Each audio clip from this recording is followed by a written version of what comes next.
My name is Eric Newby. I am the co-captain of USA Wheelchair Rugby. I've been playing rugby in general since 2006. I started 5 weeks after I got injured, and then I've been on the national team since 2013. When I was 18, I broke my C7 vertebrae, which left me paralyzed from the chest down. My hands were affected. I went from a 6'5", 240-pound athlete, big-time weightlifter, to a guy in a wheelchair that couldn't really take care of himself, and put me in a dark place. But sports in general, I found wheelchair rugby super quick, and it gave me the drive, it gave me something to live for again, and it really put me back in the mental mindset to get my life back. And through rugby and through sport, I found that outlet, and it really brought me back to wanting to be independent and wanting to get my life back, and gave me the strength I needed to be independent. And now I'm traveling the world with Team USA and playing a sport. It's incredible. So we're in the Richmond Oval. We're here for the Canada Cup tournament. It's our last big tournament before we head out for the Paris 2024 Paralympics. We're about 90 days out, so it's kind of our last chance to try out some strategies against some of the top teams in the world and implement some last-minute things before we take the big stage in August.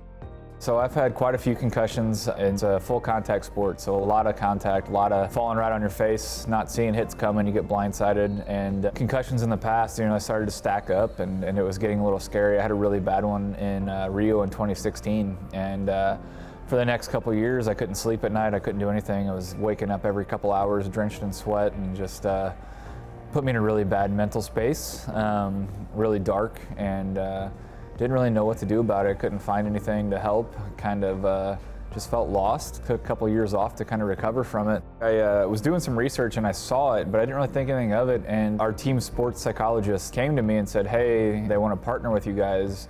Are you interested?" And immediately I was like, yes, I need to try something. And we got some devices, and immediately started noticing little things, like I'd wake up from a nap and use it, and this fog would dissipate. I'd feel like my brain would immediately just go into the flow state, and I'd be able to think clearer, think better, and it'd be ready to play quicker. So it was an immediate impact there. And then I started realizing that my sleep was better, my quality of sleep was better, recovery was better, and workouts were getting better because of it. Noticed it everywhere, honestly. It's been great. So I had a couple shoulder injuries, and I'm not saying it's healing my shoulders, but the shoulder injuries have always limited me in the weight room. It feels like I have more energy and more power to press the weights that I haven't been able to press in a long time. So it's pretty cool. I use it 4 days a week before I go to the gym, early in the morning, just to kind of wake up and get prepared for it. And then I use it 4 days a week at night to prepare myself just for good rest and good sleep. It's kind of hard to describe, but with all the concussions, it led to kind of just always feeling down and a little depressed and restless at night. And now I can just close my eyes and go to sleep, and I wake up mentally clear and ready for the day, and that alone is worth every penny. It's incredible.